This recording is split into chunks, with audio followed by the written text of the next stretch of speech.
Wow, this celebrity doctor is speaking out about the scam that the skincare industry is. Hi, dermatologist here. I always get confused by the term celebrity doctor. Like, is the doctor a celebrity or are the patients celebrities? There he is, posed with some of the Kardashians, who are actually notorious for going to doctors who aren't board certified in the specialty they're trying to practice. And you guessed it, this guy's not a dermatologist. So many things impact our hormones. And the one thing people often don't talk about are toxins. What hormone disruptors are you putting on your body?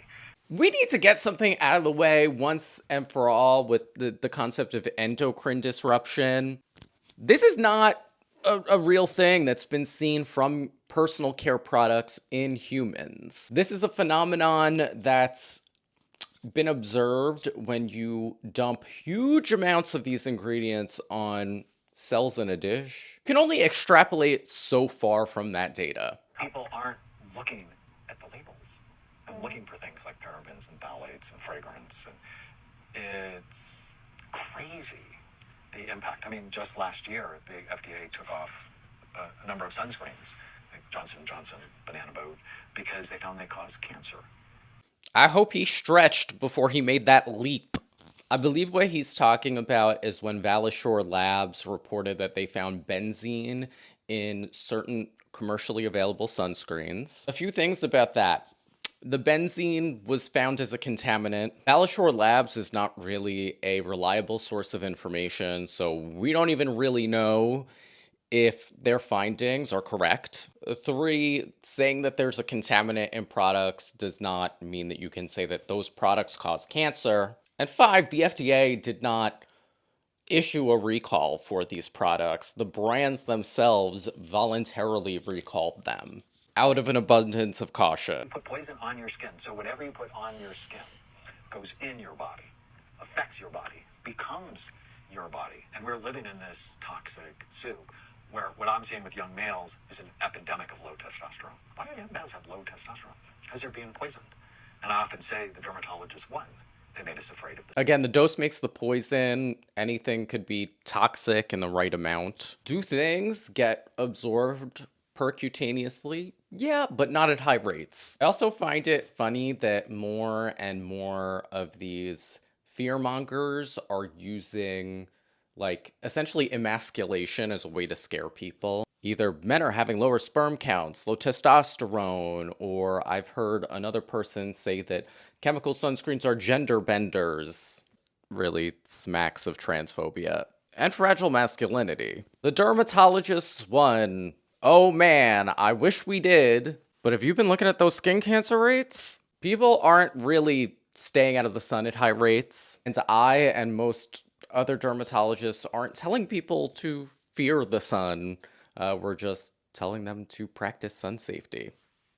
Parabens are said to mess with your hormones, guys. If you're using any product with parabens, it could cause hormonal acne. Let's talk about parabens. They're a class of preservatives. The ones that are able to be used commercially nowadays have no big safety issues associated with them. Parabens causing hormonal acne. This is the first time I've ever heard somebody say this, and it's unfounded. I love how she's using a screenshot of the Yuka app, which is a terrible source of information. She then goes on to talk about how she threw out all of her skincare products and now only uses beef tallow and is so happy with that.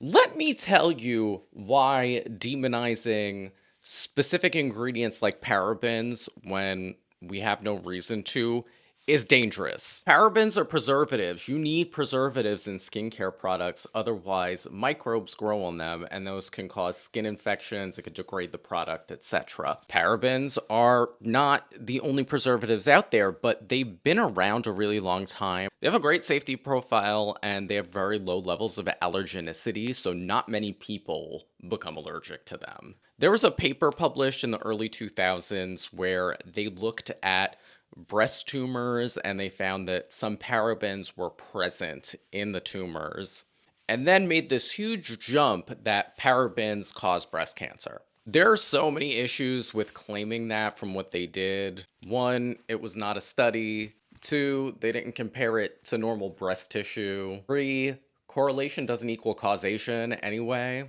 But I digress. There have been many other investigations around this. However, you notice that many brands still market their products as paraben-free. No, it's not that these huge multinational conglomerates think that there are issues with parabens. They have a lot of scientists working for them. They know that really there's no safety issue and it would probably be easier for them to use parabens. But they have to be able to market their products. They follow what the consumer is asking for. When parabens got all this bad press, brands started changing their formulas to include different preservatives, including ones that we know less about.